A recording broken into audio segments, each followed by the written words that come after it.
Hello and welcome back to Crowing FPV. I'm Matt, and this quickie is going to be about something that's coming up very soon. Now, you saw in my previous quickie that I am doing a little 2.5-inch toothpick build from the frame of a Beta 95X Cinewhoop.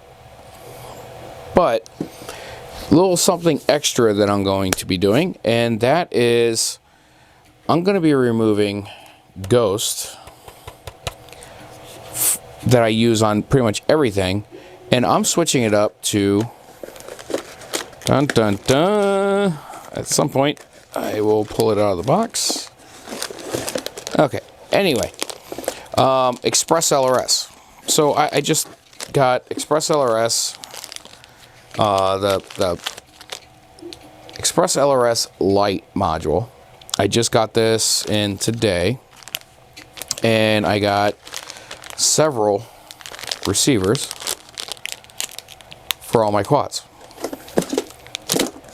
Now, ExpressLRS, at first I looked at it and I thought, okay, maybe this is something that's just going to come and go.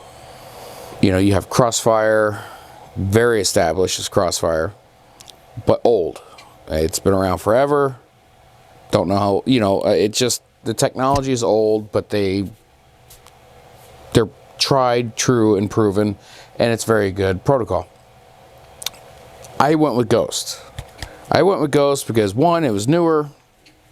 Two, I liked the options that you had on it, but I didn't quite care for the price.